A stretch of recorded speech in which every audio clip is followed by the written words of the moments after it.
1 year ago, in my last Gresham lecture, I spoke of slavery and the City of London.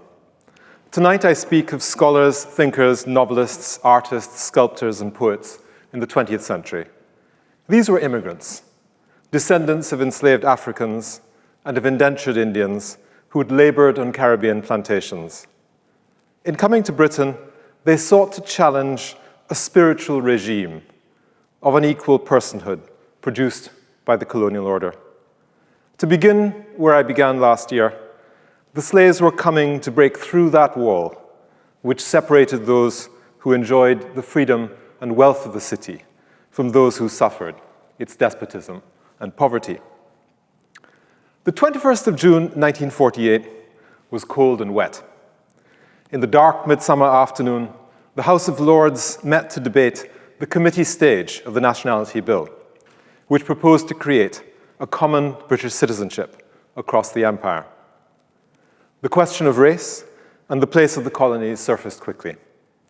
Viscount Elibank declared that he knew the colonies well. The natives, he said, were happy as subjects of the crown. He told a joke about a friend in New York, in a New York hotel, who went up to bed one evening, and the elevator man was colored as black as your hat. When my friend reached his floor, he left the elevator, and the man looked at him and said, "Sah, we two are the only darn Britishers in this hotel."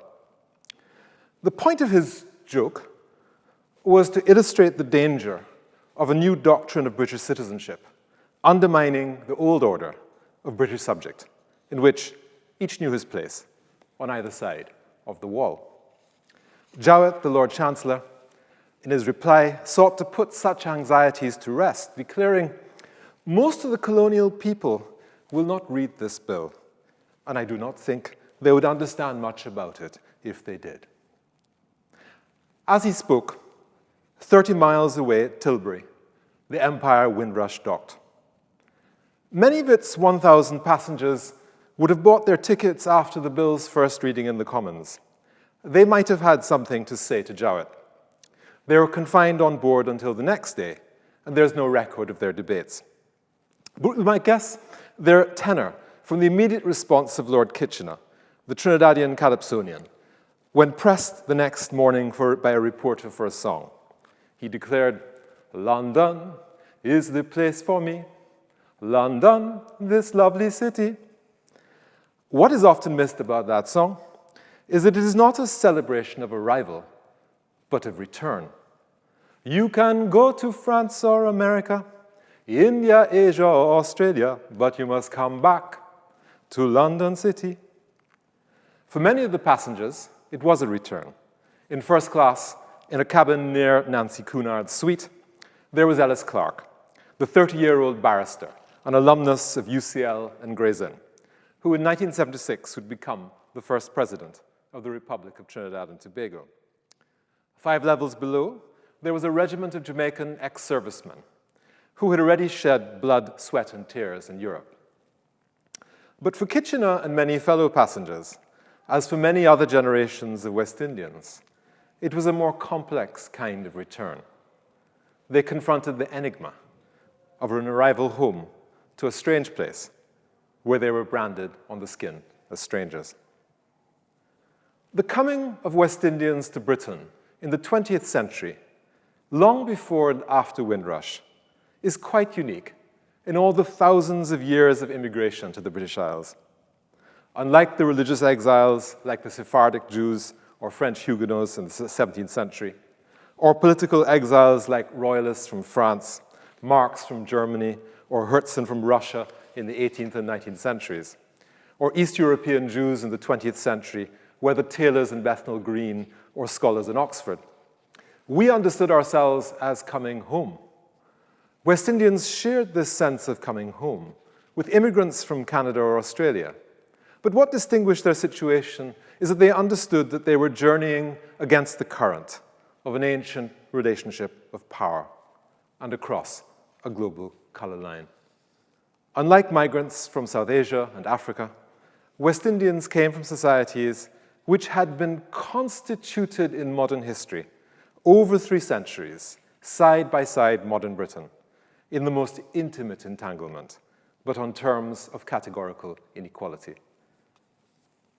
In 1950, the West Indies cricket team defeated England for the first time in a test series in Britain. The victory at Lord's was watched by Lord Kitchener and his fellow Calypsonian Lord Beginner, who had also arrived on the Windrush.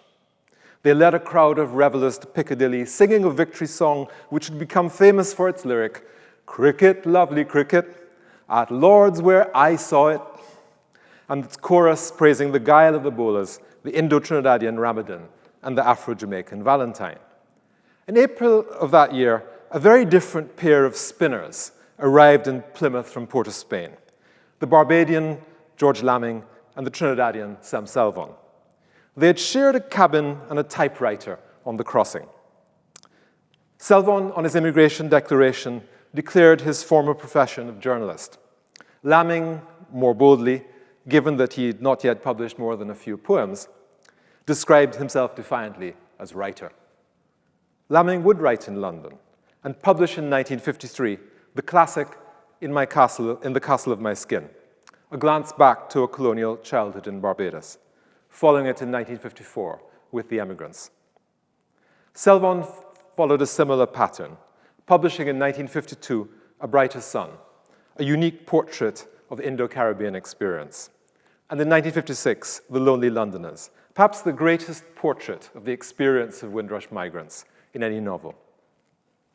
Lamming reflected in the 1980s, migration was not a word I would have used to describe what I was doing when I sailed with other West Indians to England in 1950. We simply thought we were going to an England which had been planted in our childhood consciousness as a heritage and a place of welcome. It is a measure of our innocence that neither the claim of heritage nor the expectation of welcome would have been seriously doubted. England was not for us a country with classes and conflicts of interest like the islands we'd left. It was the name of a responsibility whose origin may have coincided with the beginning of time. This lecture is dedicated to George, now in his 94th year, whose influence on me is only exceeded by my parents, whose voice I will always carry in my own. But West Indians also packed in their grips memories of colonial terror. In that same Windrush month of June 1948, many in British Guyana would have puzzled at Lord Elibank's faith in their happiness as subjects of the Crown. A strike of sugar workers on whom Booker's was trying to force a cut in wages had a tragic culmination. On the 16th of June 1948, the police opened fire at the rear of the factory of Enmore Plantation, killing 5 and maiming 12 others. It was not the first or the worst example of the British colonial state killing Guyanese workers. At Rose Hall Plantation in 1913, police troops equipped with a machine gun had killed 13 people and wounded 40 others. At Rijmveld in 1924, 13 sugar workers had died. In 1939 at Leonora, 4 were shot and killed. In 1948, news spread fast through the colony, and on the 17th of June, a vast march carried the bodies of the Enmore martyrs for burial in the city. In Georgetown, my father and his stepfather joined thousands of others on the St. John Road for the journey to Lerpentier Cemetery, where political speeches continued for hours. This history, 300 years of confrontations, of workers against the combined force of the planters and the colonial state, during and after slavery and indenture, is also part of the Windrush story. But much as the Russian peasants of the 19th century are said to have blessed the Tsar while cursing local landlords and magistrates, so many West Indians, even as they struggled with the local planter class and colonial officials, imagined England as a pristine theatre of liberties and justice. There were 2 Britons in West Indians' minds. One was the Britain which was the mistress of a violent system of colonial domination and inequality, the Britain that had allowed the betrayal of Abyssinia in 1934-35. But the other Britain was an idea synonymous with high culture and democratic rights. That higher England gave a freedom of thought and action which the sedition laws passed in the colonies after the Russian Revolution denied. There, their talents would find opportunities denied at home. Battles might be won which were not winnable in their native islands, from which a new order of justice might reach the colonies. Britain was the sign under which they participated in the cosmopolitan. Their journey to the putative mother country should be seen as an attempt to resolve that contradiction. Their quiet disappointment would be to find that the realities of Britain at home, on the other side of the wall, never quite matched that heroic colonial myth. Every Windrush migrant traveled to Britain with memories of the violent social struggles of the 1930s and the wave of strikes and riots which spread from Belize in 1934 through to Barbados, British Guiana, Trinidad, and Jamaica in 1937 and 1938. But those memories would have been entangled with memories of the Royal Commission of 1938, which investigated these disturbances and listened to the complaints of the poor. In Barbados, for example, commissioners ordered loudspeakers to be placed outside so that ordinary people could hear testimony as it was delivered. What emerged was extraordinary political theater, with the crowd's shouts of "yes" or "he lie" penetrating into the council room, even sometimes returning in an amplified echo to the crowd. And that Royal Commission, in its first report in 1940, had demanded that colonial governors enact legislation to protect unions from action for damages consequent on strikes, to make picketing legal, and to create a system of workmen's compensation. Injustice was local. Justice might just come from that distant, perhaps, mother country. That is not to say that many did not hold Britain as an imperial power responsible for the iniquity of local authority. But they had faith that other outcomes were negotiable through alliances with progressive interests in Britain, whether the Fabians for Norman Manley, the Labour Party for Grantley Adams, or Fenner Brockway and the Communist Party for Chelly Jagan. The migration to Britain might thus also be seen as an equivalent of that attempt by the Barbados crowd in 1938 to reach that megaphone which made voices audible.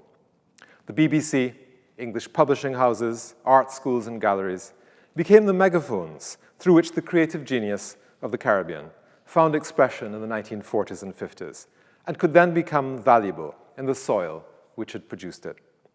Lamming noted ironically much later, "Such are the contradictions of this imperial arrangement, that this same power which had organized the castration of our creative energies would be responsible for returning our names where they belonged. The enemy had rescued us from total anonymity." In my last Gresham lecture, I spoke about economic and social history. This lecture is an example of what my guild calls intellectual history, but not as it's usually done in Britain. Intellectual history, or as they call it in Cambridge, the history of political thought, has been dominated by a focus on the relationship of published texts to earlier published texts. It is a peculiar, cloistered, disembodied history, which studiously ignores the effects of power, which focuses on literate and privileged minorities, ignores the oral and popular, and is uneasy with, if not contemptuous of, the unmannered forms through which the uneducated, which is to say the poor, transact their intellectual life. It reproduces that ancient alienation of mind from hand, which preserves thought as the privilege of a class or caste distinct from material life. But man does not live by words alone, and how people work for bread conditions the terms of their thought. As Martin Carter, the national poet of Guyana, put it, the mouth is always muzzled by the food it eats to live. Sometimes thought and ideas can find safe expression only in actions, from the running away of the slave, which finds its twin in emigration from the colony, to the forms of self-care and cooperation through which resistance and new kinds of solidarity find their voice. And what is said or written will always be marked by how power and privilege is organized in its context. Who has the right to speak, and more critically, to be listened to? Thoughts and speech may be free, but only some effects of human intelligence receive attention or reward.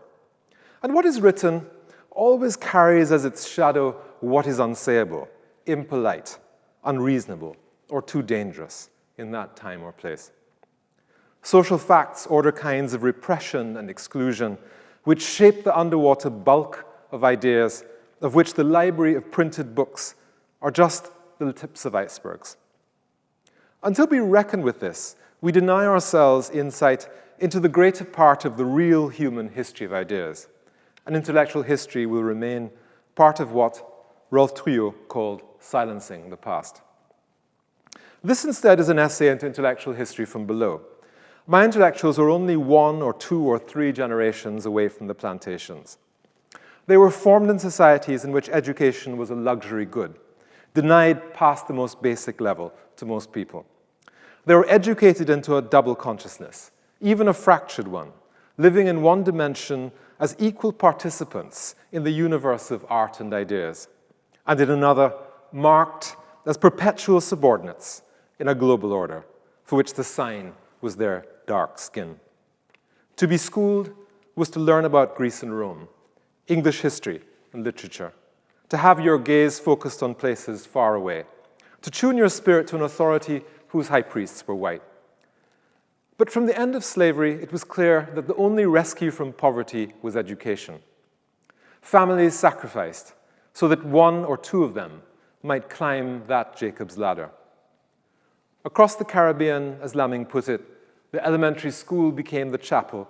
The colonial versions of English public schools, like Queen's Royal College in Trinidad, or Harrison College in Barbados, or Jamaica College, became the cathedral, and an English university, the kingdom of heaven.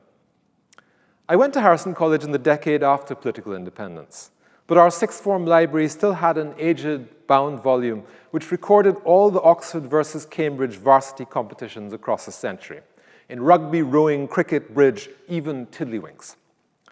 Education in the colony amounted, at its highest level, to preparation for emigration.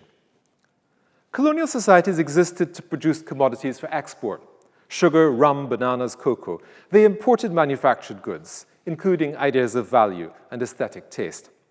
The educated in the colonies, if they were not doctors, dentists, or lawyers, could be paid only as teachers or civil servants, usually only at the most junior level, as the top jobs were kept for British or white dominions expatriates. No one would be paid to write, paint, or sculpt. Indeed, why should they be paid, since nothing valuable was made where there were no winters? There were no publishing houses or reading public, let alone book reviews or radio broadcasters who hired freelance contributions from clever people. Newspapers like the Argosy in Guyana, the Gleaner in Jamaica, or the Guardian in Trinidad were organs controlled by the planter class and shut out dissenters. There were no galleries to sell or collectors to buy works of art, no studios, no kilns, oil paints, and expensive import. In spite of this, thoughts were thought, poems written, art made. The partners of the national awakening of the 1940s were literary journals like Frank Collymre's BIM in Barbados, A.J. Seymour's Kaiko Overall in Guyana, and Edna Manley's Forum in Jamaica, and initiatives like E.R. Burroughs' Working People's Art Class in Guyana, and the Why Not discussion group in Trinidad. Our protagonists, Lamming, Bowling, Two Brathets, LaRose, and many others, were products of that tide. But to be of value in a colonial society, one had to follow the circuit of commodities, exported like cheap brown sugar to Britain, to be re-imported as expensive, refined white sugar or jam. And so in August 1951, the 19-year-old Stuart Hall sailed from Kingston, Jamaica to Avonmouth on the Elders and Fifes banana boat to go to Oxford. And in May 1953, the 19-year-old Frank Bowling left Georgetown on the Booker's ship to Port of Spain, on deck above a cargo of sugar and rum. Booker's at that time controlled about 70% of the economy of his homeland, such that the colony's initials BG were humorously parsed as Booker's Guyana. Bowling and Hall were raw material, exported to be refined in the cultural factories of Britain. It was a recurrent tragedy that as finished products, such men and women would become too complex, too costly to ever be re-imported back to the soil which made them. Throughout his work, Bowling would insist on his roots, both African and Guyanese, in works such as Bartica Born of 1967, and the haunting superimpositions of the profile of his mother's shop in New Amsterdam, onto experiments in abstraction, such as Covergirl of 1966, the year of Guyana's independence. But there was no way back home, no way to live and work as an artist of his ambition in colonial or post-colonial Guyana. For Stuart Hall, similarly, Jamaica and the Caribbean would be places to be visited for short or long spells. But except in his majestic brain, there was no way back home. His gifts became entangled in the problem of Britain. His energies folded into the work of the New Left Review, of Hoggart's Cultural Studies program in Birmingham, and a new British sociology. Some tried, more than once. Donald Locke, the painter and ceramicist, first arrived from Guyana at the age of 23 in 1954 on a British Council art scholarship. He returned home trained as a potter, but found no kilns to work with. He returned in 1959, coming to the Edinburgh College of Art, returning home to Guyana to teach in 1964. Finally, in 1969-70, faced with the impossibility of doing the work he wanted to do in Guyana, he left again for good, making a career first in Britain, then in the United States. In 1972-74 in London, he made his masterpiece, Trophies of Empire. I hear in it Donald's bluesy laugh, humor seasoned with pain, a meditation on his art's colonial predicament, on the commodification of art and artist, the phallus in chains, the exhibition vitrine as a kind of ineluctable prison, on his refusal of the savage slot. I give you as an example of Donald's humor, his Conspiracy of Icons 1 of 1991, now in the High Art Museum in Atlanta. On the bottom left corner, you can see immortalized, "My feet." All knew that in order to succeed or even just survive, they were compelled to accept a kind of alienation from their societies. But the best of them recognized that their capacity for originality depended on challenging that denial of roots. Their work exemplified what the Martinique poet Edouard Glissant called forced poetics, the forms of expression of those who were constrained to negotiate their meanings from a subordinate position in a regime of culture and power. They found themselves sometimes in a double isolation, a double loneliness, neither wholly legible to the society they were in, nor to those they'd left behind, for whom they sought to speak. We can rescue them retrospectively from that alienation through restoring that connection between cutlass and typewriter. The writers and artists were no different from the peasant farmers, nurses, mechanics, and masons who could scarcely eat at home and who journeyed to work for their fair share of life. We may recognize how the poet and the calypsonian, the cane cutter, historian, nurse, painter, and bus driver shared a similar colonial predicament and a similar determination to be fully human, to become their truth, even if it cost them the safety of home. They were surviving, thinking towards a future, which might just be us. In the colonial conjuncture, long before Windrush, England was the forum in which West Indian interests had to be prosecuted. John Jacob Thomas, 1841 to 1889 of Trinidad, perhaps the greatest of all 19th century Anglo-Caribbean intellectuals, ended his life in Britain as he tried to publish new editions of Fraudacity, his riposte to J.H. Froude's negrophobic contempt, and his pioneering theory and practice of Creole grammar, the first book to explore the African grammars organizing Caribbean vernacular speech. In March 1932, another Trinidadian, a 31-year-old man who identified his profession as teacher, arrived on the Columbian Plymouth. His name was C.L.R. James, and in 1933, he published with the Hogarth Press, under the patronage of Leonard and Virginia Woolf, a pamphlet called The Case for West Indian Self-Government. He would go on in 1936 to publish a novel, Minty Alley, and in 1938, his historical masterpiece, The Black Jacobins. He left by 1940 west to Mexico and New York, but returning in the 1950s as another kind of Windrush migrant. James was part of a galaxy of West Indian intellectuals in London, in the generation before Windrush. The interwar cohort has received increasing attention, in particular from Mark Matera. Prominent among them were the Moody brothers, Harold, who helped found the League of Coloured Peoples, a British response to the NAACP, and his brother Ronald, the sculptor. George Padmore, the former head of the Pan-African section of the Comintern, joined James in forming the International African Service Bureau. At the LSE, Arthur Lewis took a top first, which led to his appointment as the first black lecturer. He began that puzzling over the economics of development, thinking always of his Caribbean islands, which would lead in 1979 to his winning the Nobel Prize for Economics. Eric Williams, first in the first class in history at Oxford, wrote much of his field-changing 1938 DPhil dissertation in London, later published in 1944 as Capitalism and Slavery, before taking the road which led him to be the first Prime Minister of Trinidad and Tobago. In 1932, when James came from Trinidad, Una Marson, the poet, playwright, activist, and broadcaster, arrived from Jamaica. In a 1944 BBC war propaganda film for the West Indies, London Calling, she's seen here with Leary Constantine, the cricketer, and squadron leader Ulrich Cross, 1917 to 2013, the most decorated West Indian of the RAF, later a prominent jurist, whose life is the subject of the 2019 film Hero. Less well known is the late 1940s.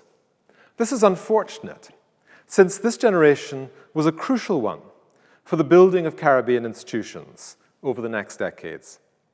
Lewis, who had completed his PhD in 1940, was lecturer, then reader, in the economics of colonies at the LSE. In 1948, he would go to Manchester as the first black occupant of a British professorial chair, before he returned in 1960 to lead the University of the West Indies. He mentored many. Among them was the brilliant historian Elsa Gavaya, 1925 to 80, who won the Pollard Prize in English History at UCL in 1947 and the top first of her year in 1948, completing her PhD after her return to the Caribbean, where she founded Caribbean history as a subject in its own region. Sir John Neill's comment on Gavaya is worth quoting for its praise and its condescension. When one considers that she comes from the colonies and can scarcely be compared with somebody coming out of a highly cultured West European background, she is phenomenal. Her companion reading history was the Jamaican Lucille Maturin-Mer, 1924 to 2009, who would go on later to write the first major study of Caribbean women's history. The Jamaican anthropologist, M.G. Smith, was at UCL, beginning the journey towards his plural society model, in debate already with the Trinidad sociologist Lloyd Brathwaite, 1919 to 1995, who developed the Weberian Parsons model of social stratification, and later directed UWI in Trinidad. In the background were other minds of great originality, such as the Guyanese Dennis Williams, painter, novelist, and scholar of African art and pre-Columbian Guyanese archaeology, who arrived as an art student in 1947. Around the LSE and the Inns of Court, mixing with Seretse Khama, were figures like Errol Barrow of Barbados, who, like Cross, had had a good war in the RAF, Michael Manley of Jamaica, and Forbes Burnham of Guyana, who graduated in 1948. 25 years later, they would each be prime ministers of their homelands. I pass you a story I heard as a child, lest it be forgotten, of the evening in London when they bid farewell to Burnham, Lloyd Brathwaite giving a toast which ended with his vain hope that Burnham would not use his formidable talents for the seduction of young women and the corruption of his people. Windrush changed the volume and the character of West Indian migration. Lewis in St. Lucia, Williams in Trinidad, Burnham and Gavaya in Guyana had won the only scholarship for their year. After 1950, the number of West Indian students multiplied. In 1939, there had been 166 in Britain. By 1947, there were 929, but by 1960, 7,000. The gender ratio became more balanced. Until the late 1950s, there were almost 3 West Indian men for every woman. Among the students themselves, West Indians like Vidya Naipaul, who in 2001 would receive the Nobel Prize for Literature, or Hall in Oxford, and Kamau Brathwaite, now considered the national poet of Barbados at Cambridge, the students of Edinburgh and Manchester, the diners at the Inns of Court, the talkers and drinkers of Bloomsbury and the LSE, lived in quite distinct worlds, even if they overlapped increasingly in the West Indian Student Centre in Earl's Court and in the Federation of West Indian Students. But more important now was that tens of thousands of people came from that majority of the West Indian working class to which colonial society had not given much schooling. Some students, like Sleepy Smith, later Sir Frederick, worked sometimes in the coal yard of Euston with other West Indians, black people at the time being barred from working inside the station. But most ranged in quite different territory from the workers, who shared houses in Notting Hill, Ladbroke Grove, Kilburn, and Brixton, and far too from the haunts of Lamming, Salkey, and those who came after, such as the novelist Wilson Harris in 1959. All of these worlds were, however, forced into collision, where they sought housing, jobs, and faced the police and racist violence.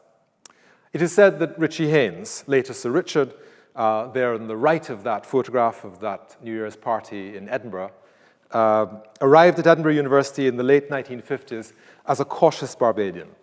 But after a trip to London when he was beaten up in Notting Hill by Teddy Boys, he returned to Edinburgh and threw himself into left politics. It was not that the early generation had not known British racism. The history of the colour line in early and mid-20th century Britain still remains to be written.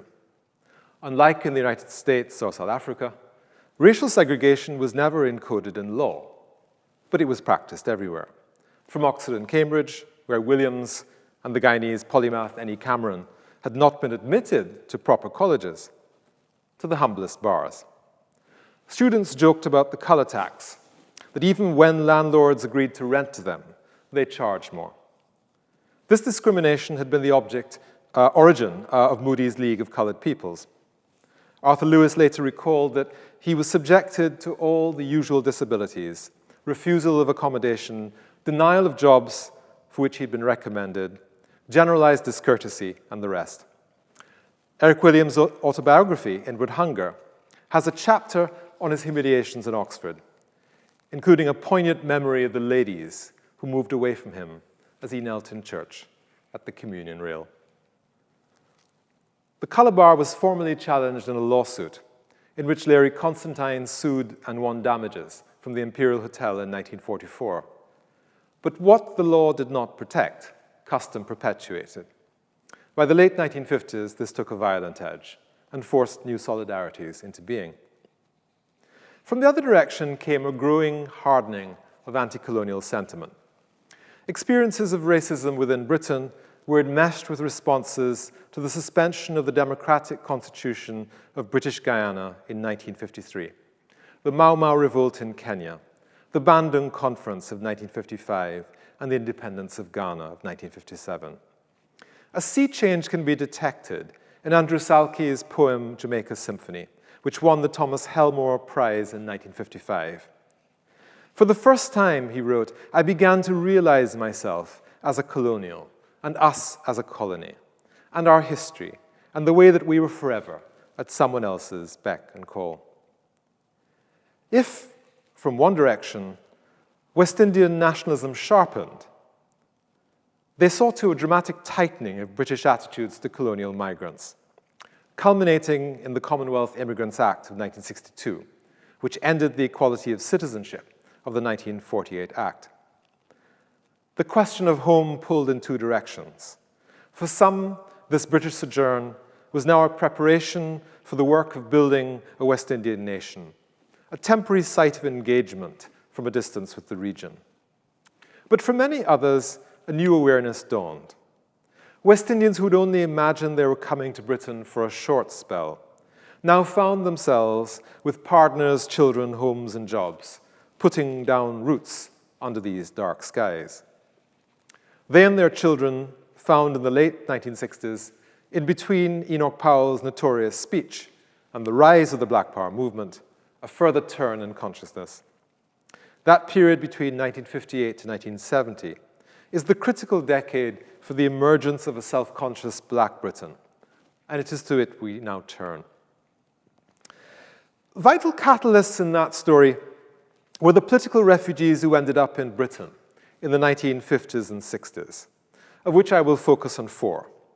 C.L.R. James, who we have met before, Claudia Jones, 1915 to 65, Richard Hart, 1917 to 2013, and John LaRose, 1927 to 2006.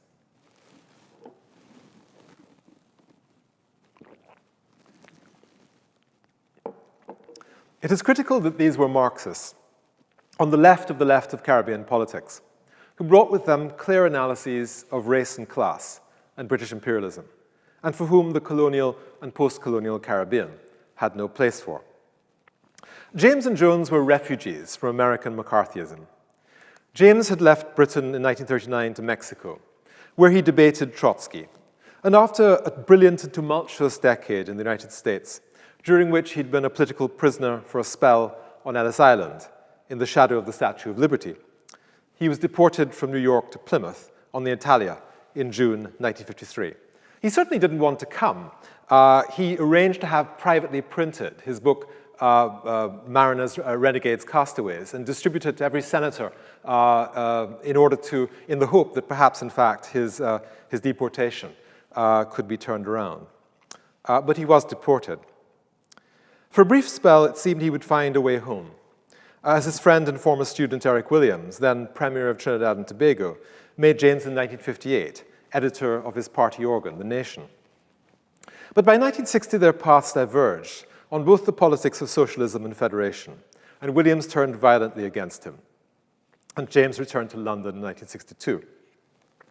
He tried for the last time in 1965, returning to help lead the Workers' and Farmers' Party, but was placed under house arrest by Williams. In 1966, he returned to Britain, where he would remain, apart from long spells in the United States. In London, in this last quarter of his life, he played an extraordinary role as mentor. First, for West Indian students of the Black Power generation, such as the historian Walter Rodney, 1942 to 80, and the lawyer Maurice Bishop, 1944 to 83, who would later lead the Grenada Revolution. But second, for Black British youth, in particular through the mediation of his nephew, Darcus Howe, with whom he lived until his death in 1989, above the Race Today bookstore in Brixton. I visited him there early that last year. He was watching cricket on television, wearing thick woolens. How much better if he could have watched live at home in the heat of Queen's Park. I thought of Eric Roach's poem, Letter to Lamming, forgive the dream that drags you back to islands, desiring your genius home again, among the immortelle and Poncianas, dropping red pathos on our naked graves. Claudia Jones had been born in Trinidad in 1915, but had lived from the age of 2 in the United States. She joined the Communist Party of the United States in 1936. Journalist, organizer, she made a crucial intervention in CPUSA debates in the 1940s, insisting as secretary of the party's Women's Commission that race and gender interacted with class to organize exploitation and oppression. This breakthrough was the kernel of what in the 1980s would become the theory of intersectionality. From 1948, with the rise of McCarthyism, she faced persecution by the state for her politics, including periods of imprisonment, culminating in her deportation to London in 1955. In London, she worked with the Jamaican RAF veteran Billy Strachan in the West Indian section of the CPGB. More important was her role in organizing Caribbean social and cultural life in Britain. She founded the pioneering newspaper, the West Indian Gazette, in 1958, which she edited until 1964. And this is the forerunner, essentially, of all of the Black British press that we have today. Her most influential and enduring initiative, however, was the first London Caribbean Carnival in St. Pancras Hall in 1959, which was the root of the Notting Hill Carnival, which is now the largest street festival in Europe. Hart and LaRose were victims of the colonial end of British McCarthyism. McCarthyism here, like the British colour bar, was a far more discreet thing than its American equivalent. But the Christmas trees on the personnel files of dangerous people at the BBC had multiple informal equivalents. Among the secret archives dislodged from the FCO in 2011, as a result of the Mau Mau trial, the famous Hanslope disclosure, was a document from Jamaica in which it is revealed that all appointments to the University of the West Indies were vetted in London by a committee on which there was a representative of MI5, which aimed, quote, to keep the university free of communism, end quote. Within the West Indies, communism was an elastic category into which were consigned anyone with an uncompromising relationship to the colonial order and its successor. And these files on communism in the migrated archives include files on the UNIA, Garveyites, on Rastafarians, as well as people who had a kind of linear connection to the CPGB. These dangerous people were simply shut out of jobs in the civil service, or they became lawyers without briefs, businesses without credit or clients, forced into emigration. Some were prosecuted under subversive publications laws for owning proscribed books. Others were watched by the special branch, their post opened and telephone calls recorded. People from one West Indian colony would be banned in others to disrupt any attempt to build a pan-Caribbean left. One of the glories of Barbados is it never actually did this banning. Billy Strachan, banned from Trinidad. Quentin O'Connor and John LaRose, banned from Grenada and Jamaica. In 1958, when he was graduating from Edinburgh, my father inquired about a post in Jamaica. While neither he nor my mother were members of any political party, they were promptly banned by the colonial government, a ban that wasn't lifted until 1976 in Jamaica. And of course, this didn't end with political independence. A decade later, in 1968, Walter Rodney was banned under the same legislation. For many of these people, Britain ended up as the refuge. Richard Hart, born 1917, had been a leader of the Jamaican trade union movement and a founder member of the People's National Party, placed in detention for a spell during World War II. After 1945, he was secretary of the Caribbean Labour Congress, a key figure linking unions and politics across the Caribbean, with left politics in Britain and in particular the Communist Party. By 1952, he was one of 4 key left figures expelled from the PNP. In the end, he had to leave Jamaica, going first to British Guyana and then, in 1965, to Britain.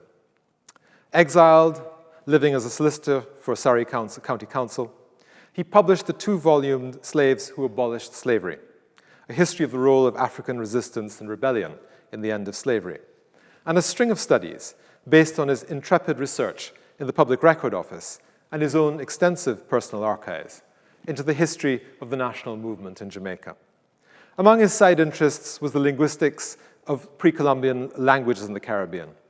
At the same time, he gathered around him other political exiles, the Guyanese Lionel and Pansy Jeffries, and the Jamaican unionist Cleston Taylor, in an organization called Caribbean Labour Solidarity, which continues to this day.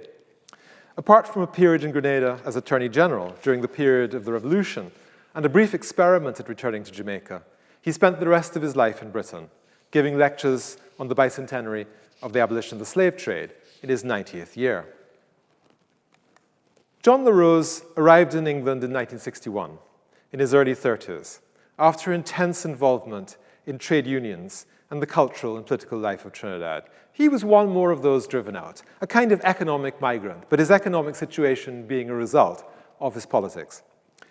It is a challenge even to summarize his impact on Caribbean intellectual life and on the making of Black Britain. 4 things, however, stand out. First, his key role in the Caribbean artist movement, which from 1966 to 1972 brought together an extraordinary galaxy of writers and artists under the leadership of LaRose, Andrew Salkey, and the poet and historian Kamal Rathod. Cam's influence in both directions, on the Caribbean and on a nascent Black Britain, was profound. Second, his founding of the publishing house and bookshop, New Beacon Books, which with Erica and Jessica Huntley's Bogle Louverture Press made London the center for radical Caribbean publishing. In New Beacon, we can see LaRose's commitment to summon all of the Caribbean's intellectual generations, its name honoring the pioneering Trinidad literary and political magazine Beacon of the 1920s, while among his first publications were the first new editions in almost a century of J.J. Thomas's Fraudacity and the Theory and Practice of Creole Grammar. Third, the part he played in the founding and driving of key Black British organizations, the Black Education Movement, the Black Parents Movement, and the Race Today Collective. In the photographs and films of his friend and collaborator, Horace Ove, we have a lasting celebration of these 3 dimensions of LaRose's British life. But fourth, LaRose ensured his own monument in his creation in 1991 of the George Padmore Institute, which protects today a precious archival collection for research in Caribbean and Black British cultural and political history. And indeed, if you're looking for some place to which you might donate money, the GPI, I think, is a very excellent recipient. If we think about these 3 or 4 generations of Caribbean intellectual life in Britain, from the 1930s to the 1970s, we may identify 3 themes. First, an inventory of self, as they look back to the region, its past and future. It was in Britain that West Indians from different territories met each other often for the first time. There had been other sites of rendezvous and encounter: Panama during the building of the canal, Harlem in the 1920s, Montreal and Toronto, and after 1950, the University College of the West Indies. But London played a special role in stimulating West Indian projects and in shaping the women and men, the books, ideas, and works of art which created the post-1945 English-speaking Caribbean. Second, they negotiated what it meant to be black and brown in Britain, exploring in theory, practice, and art what a post-colonial, post-racist Britain might become. They declared, as Linton Kwesi Johnson put it, "No matter what they say, come what may, we are here to stay in England." Last, they looked outward at the world, imagining a Caribbean cosmopolitan, making rendezvous with Europe, Asia, and in particular with Africa. M.G. Smith to Nigeria, Dennis Williams to Sudan, Kamau Brathwaite to Ghana. And for Williams and Wilson Harris, a similar rendezvous with the Amerindian past and present of the Caribbean and its meanings for a cross-cultural creative imagination. What I provided tonight is only the briefest of maps of a terrain on which so much remains to be explored. The recovery of this world of thought is urgent, both politically, for British civic life, and intellectually. This is why, for the last decade, I've taught in London a final year special subject in Caribbean intellectual history. Until this year, I was blocked, bizarrely, by an administrator from doing so.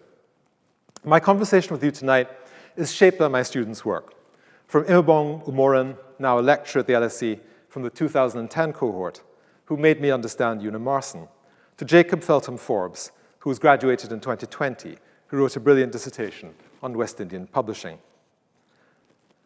White Britain has often not quite known what to do with West Indian intellectuals. For us, the spoken word is sacred, the political is personal, and while consummate insiders, we also carry with us engagements with history and power, great and little traditions, wounds and lines of view, taste and style, which are alien. It is the predicament of the colonized to know the colonizer intimately, while being illegible to them. Writers like Lamming, Selvon, Salke sold relatively few books in Britain. There was too much going on, which British readers didn't get.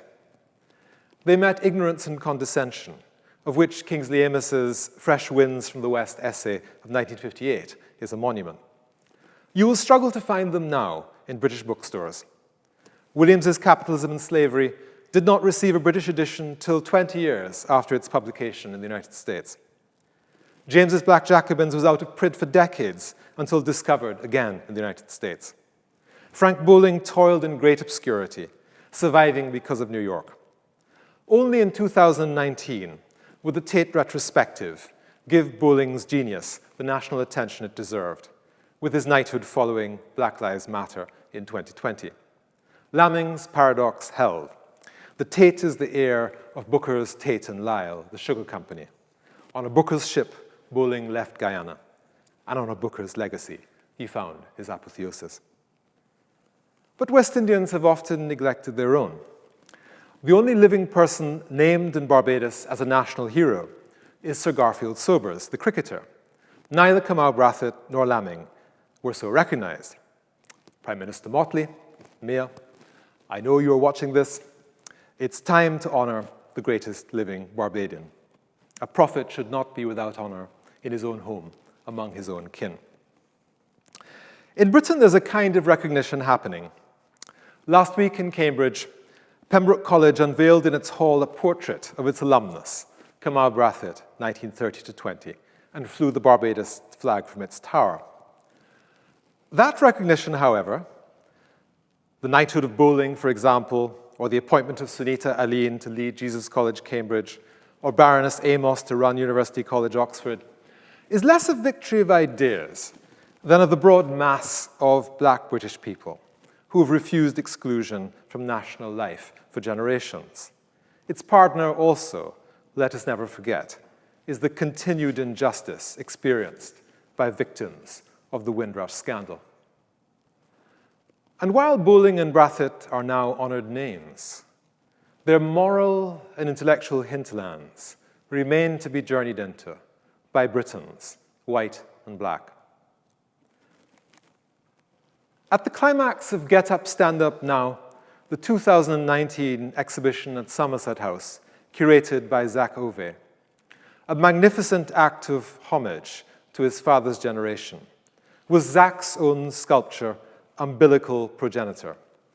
It explores via an Afrofuturist kitsch aesthetic the entanglements of the dead, the living, and the unborn. We are a future they must learn, Lamming wrote in his 1971 novel, Natives of My Person. We may now be beginning to remember that future. Thank you.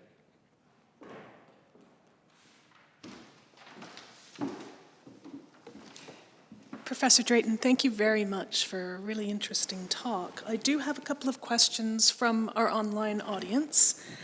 The first one speaks to the codification of racial codes. Why did Britain never codify racial codes into mainland British laws, as they did in Barbados and then in South Carolina? This is a very long story. It's worth thinking about the way in which the British Empire operated as a system of overlapping jurisdictions. And the great fiction which operated in terms of chattel slavery in the colonies is that chattel slavery was protected within the laws of those colonies, but did not exist on British soil itself.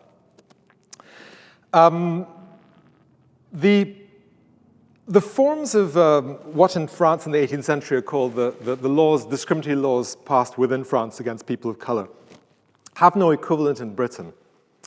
And it's an interesting question. I mean, I have no simple answer to this, except to say that I suspect it was simply because it was thought to be either inefficient or unnecessary, and that where it was necessary to discriminate against people of color, this could be done in far more efficient ways, without, in fact, passing some kind of formal law. Thank you. I have a related question about the lack of official segregation and official McCarthyism in the UK as opposed to in the US. Is there a fundamental difference in literary and artistic responses as a result? A difference between, I'm afraid, of course, you can't quite see clarification from the questioner. A difference between Britain and the United States as a result. I think that's right. Yes. This person is talking about the literary I think there's a very clear difference, and Lamming discusses this. I think in comparing the situation of Baldwin in the United States to the situation of black writers within Britain. The forms of racism which operated in the United States were of a different character from those which operated within West Indian colonies or even within the British Empire. And this created a space in which there was a possibility, at least in theory, of movement. You would be patronized, you would be condescended to, but just by chance, you might catch the eye of a critic who would give you attention. Whereas I think in the United States, it would have been much harder for figures who were writers, in fact, to take their place. But again, this would require, I think, a far more extensive conversation than we can do here. Thank you. One of our audience has said, I recently saw the following tweet from Ansel Wong. Another major historical mistake, Claudia Jones was not founder of the Notting Hill Carnival. If anyone founded it, it is Lassette. Do you see Claudia's carnival as intimately linked to the Notting Hill Carnival that became a street festival? The key thing to recognize about Claudia is that she was a great institution builder. This is not to say there had not been forms of carnival which had been practiced and celebrated in Britain before Claudia. But what is significant is in that January 1959 carnival is that Claudia created an institution, and with others she worked to ensure that the cycle of carnivals continued to such a point that it became sustained. It seems quite clear to me that in this, she was very much influenced by the precedent of what had happened in Harlem. Before there was a carnival, until 1964, it's often forgotten, carnival in Labor Day in New York didn't happen in Brooklyn. It started from Harlem and it would come down Fifth Avenue.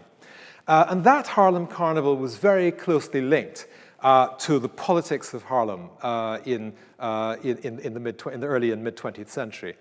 That's the example which Claudia would have had in mind. So that to think of Claudia as the sole founder of the carnival, this would be an error. But Claudia's role as an institutionalizer of that, I think, does deserve some credit. And the final question, what is your vision for the future in terms of culture? It says in times of cultural thought, but I think it means in terms of cultural thought. What is your vision for the future in terms of cultural thought?